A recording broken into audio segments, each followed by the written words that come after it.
Magandang hapon ulit sa atin mga brother. It's a daily grind mga brother. Uy, talagang winawalisan pa dahil sa putik na dinulot ng mga pagulan-ulan. Pagasolina muna tayo dito. Isa sa kilalang gasolinahan dito sa Bawan. Pare 150 unleaded. 2.59 liters nga yung ating 150 pesos unleaded dito sa Shell. Inihanda na nga natin yung sticker natin kasi may dadaanan tayo, magkakaabutan ng sticker. Meron tayong isang kilalang content creator na Batanggenyo na susubukan nating hingian ng sticker. Alam ko napapanood nyo ito. Isa ito sa mga iniidolo natin pagdating din sa motovlogging. Chechempuhan din natin dito sa Bawan. At nagbigay tayo mensahe sa kanya na hihingi na din tayo ng sticker sa kanya. May nasiraan pang. Basta talaga mga jeep biglang lumiliko. Dahil nga magpapasko na ngayon madilim na agad ang si ate naman dito meetingin. Dahil bare months na nga, malapit na magpasko nagsisimula ng lumilim. Kahit maaga pa ay madilim na agad. Kaya yata ang ating gustong hingian ng sticker si Buddy. Buddy! Hoy Buddy! Sa wakas, nakakita ko din ang idol sa pagmumotovlog si Buddy. Muna dito sa Batang Urban Rider. Yo. Salamat kay Buddy, nakita sa personal. Talaga? Artistahin ka pala sa personal Buddy. Sayang hindi makakasama sa ano siya magkakaabutan na ng magkakaabutan na ng mahiwagang sticker.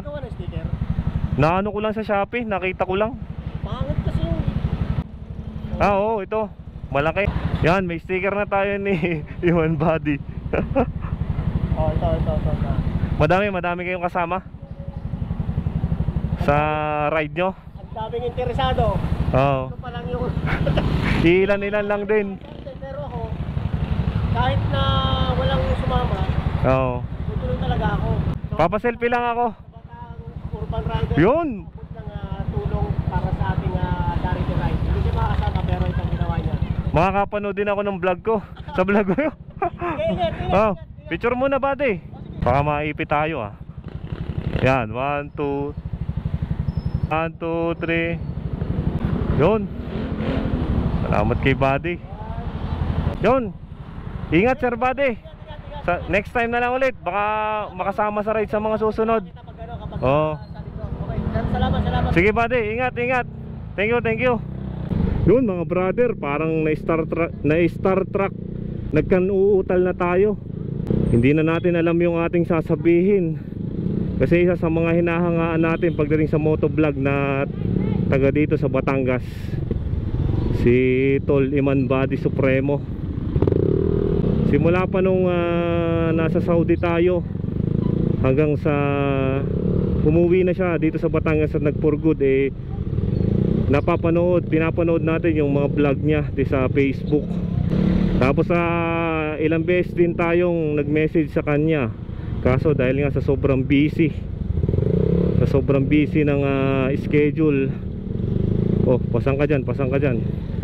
Dahil nga sa sobrang busy ng schedule natin at halos hapon na rin tayo nakakauwi, hindi na natin nadetsempuhan si Buddy. Kaya siguro isa itong lesson na antayin lang talaga natin ang mga tamang panahon natin. Dadating din nga naman yung panahon na ibibigay pagkakaloob ng Diyos yung mga hinihiling natin. Kaya kung naiinip man tayo, haba-habaan pa natin ang pasensya at darating din ang panahon. Bibigay ng Diyos kung ano man yung nararapat sa atin. Kaya sa mga nawawalan dyan ng pag-asa, kung nawawalan man kayo ng pag-asa, magdasal lang kayo palagi at tsak na pagkakalooban tayo. Maraming salamat mga brother. Pagka mga gantong jeep talaga lagi ding biglang liko.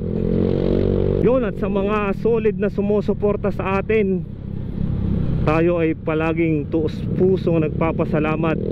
Palagi lang tayo mag-iingat sa bawat biyahe ng buhay natin. Maraming salamat mga brother. Keep safe to all.